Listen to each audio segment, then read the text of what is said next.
Imagine this, you're standing in a narrow mountain pass.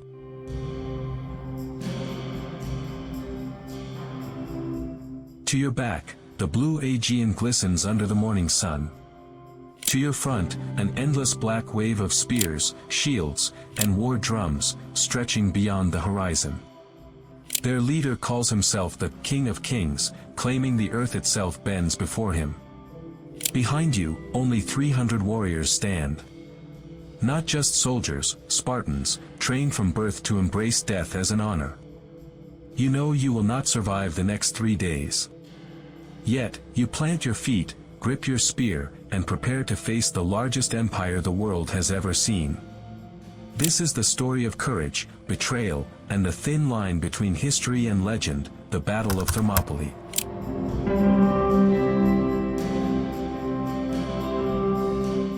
Number 1. Before the storm, the Persian shadow over Greece. Long before the pass of Thermopylae echoed with the clash of shields, the world was already moving toward war.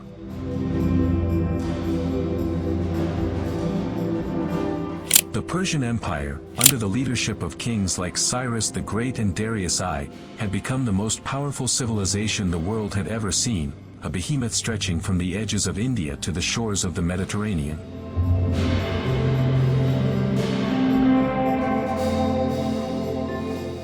Their rule was absolute, their armies seemingly endless. But Persia's rise wasn't without resistance. In 490 BCE, at the Battle of Marathon, a coalition of Greek city-states delivered a humiliating blow to Darius's forces.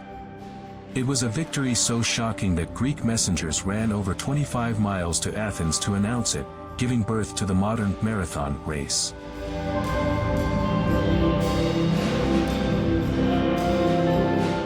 That sting of defeat burned deep in Persian pride, and when Darius died, his son Xerxes inherited not just a throne, but a vendetta. Xerxes wasn't content with reclaiming lost honor. He envisioned an empire where Greece, that fragmented, argumentative cluster of city-states, bent the knee to the King of Kings. In his eyes, Greece was a jewel waiting to be set in the crown of Persia. And so he began preparing the largest invasion force the ancient world had ever seen. Ancient historian Herodotus claims Xerxes' army numbered in the millions, so vast it drank rivers dry.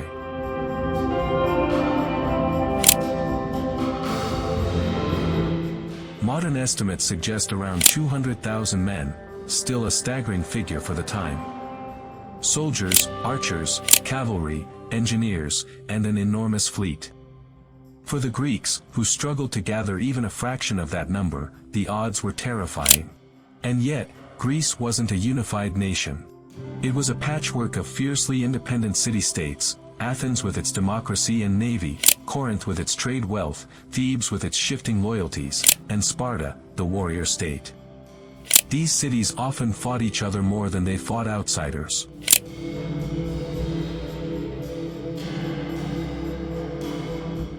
But the looming Persian shadow forced a temporary, uneasy alliance. The Greek leaders knew they couldn't face Persia in open plains, they needed terrain that would neutralize Xerxes' overwhelming numbers. That place was Thermopylae, the Hot Gates. A narrow mountain pass wedged between the cliffs and the sea, where even a small force could hold back an army. It was more than geography, it was a trap. And it would become the stage for one of history's most legendary last stands. But before we get to the blood and steel, remember, this wasn't just about numbers.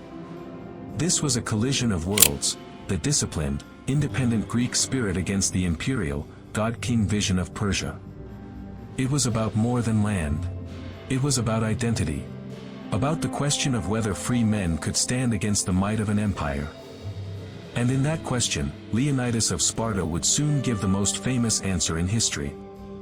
What do you think? Was Xerxes' invasion about revenge for Marathon, or was it about something much bigger, total domination of the West? Tell us in the comments. Number 2, the Spartan Code, forged in fire. To understand why 300 men could stand in the path of hundreds of thousands, you have to understand where they came from. Sparta wasn't a city like Athens with theaters and philosophers debating under marble columns. Sparta was a barracks disguised as a city.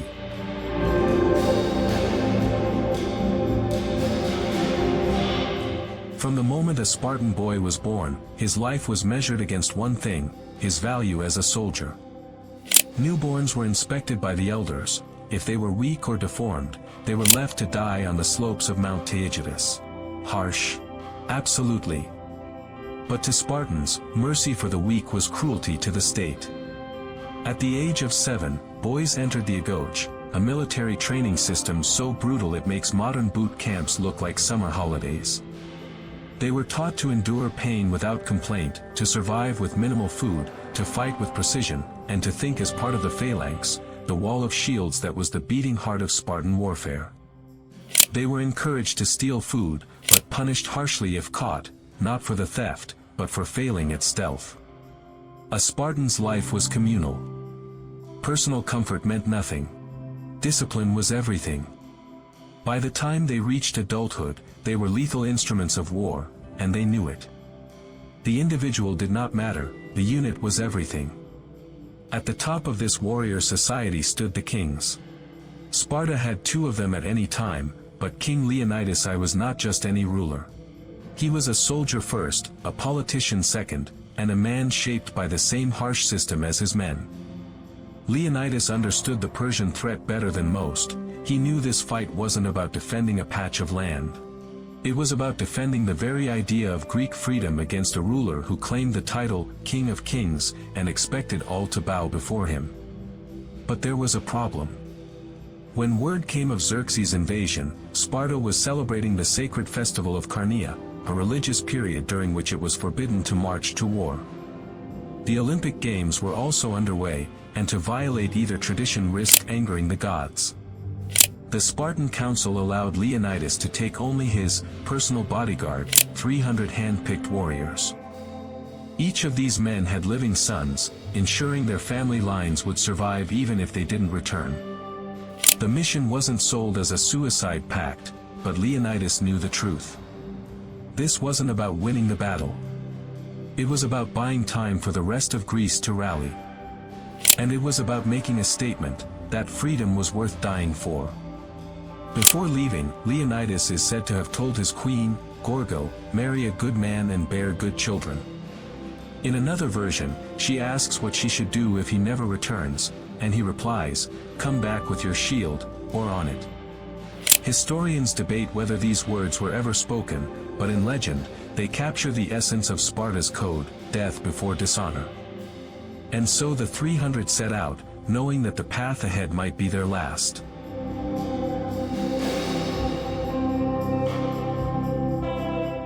Do you think the Spartan way of life was brutal necessity, or just cruelty disguised as discipline?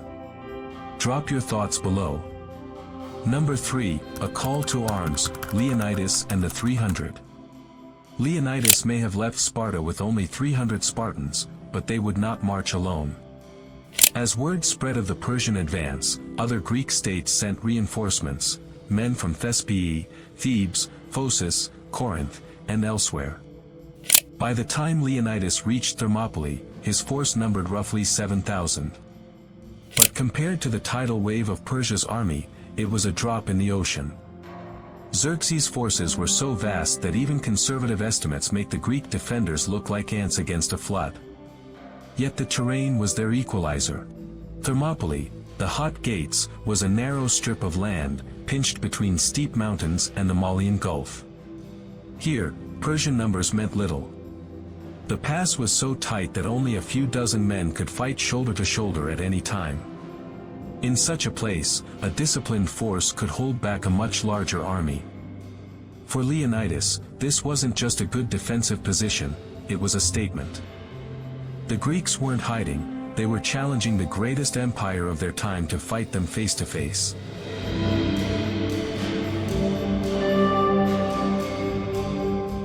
As the Greeks built a low wall of stones to strengthen the pass, scouts brought reports of the Persian approach. First came the dust, a brown haze rising in the distance. Then came the sound, a deep, steady rumble, like distant thunder. And finally, the sight, an ocean of soldiers, cavalry, and wore chariots stretching to the horizon. The legend says that Xerxes, confident in his sheer numbers, sent a messenger to demand that the Greeks surrender their weapons. Leonidas' reply was short, and has been immortalized ever since: "Molon Labe, come and take them." The Greeks knew they were outmatched, but morale remained high. Some soldiers sharpened their spears, others repaired armor, and the Spartans, ever the masters of psychological warfare, combed their hair, as if preparing for a festival rather than certain death.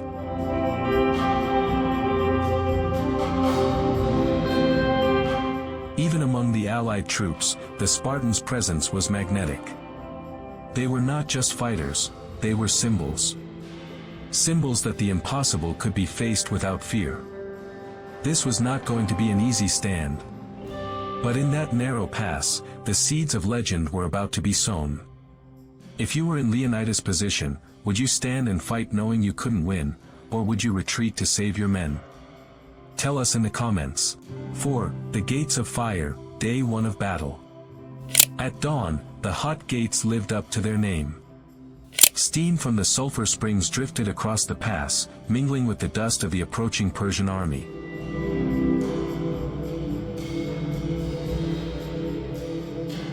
The sun caught on bronze helmets, turning the Spartans into a line of gleaming statues. Xerxes expected the Greeks to scatter at the first charge. Instead, when his Medes rushed forward, they slammed into an unbreakable wall, the phalanx. Shields overlapped, spears thrust in perfect rhythm, and every step forward cost Persian lives. The pass allowed only a few men abreast, so the Persian advantage in numbers was useless. Herodotus tells us the Spartans even pretended to flee, luring the enemy into the open before turning and cutting them down. It was a cruel game of endurance, one the Spartans had mastered. By midday, Persian dead carpeted the pass. The survivors were forced to climb over their fallen comrades to keep fighting. Frustrated, Xerxes sent in his elite guard, the Immortals. These were the best soldiers Persia had to offer, armored in scale mail and armed with spears and short swords. But elite meant little against the discipline of the Spartans. The Immortals were driven back, suffering the same fate as the rest. That night, the Greeks lit campfires and repaired their weapons. The Persians buried their dead under moonlight, and for the first time in his reign, Xerxes tasted doubt. Do you think the Spartan phalanx was the most effective ancient battle tactic, or just a well-mythologized strategy? Share your view in the comments. Number 5, the God King's Fury, Day 2 of Battle. The morning of the second day broke with the same heat, the same sulfur haze, but a different tone. Xerxes was furious.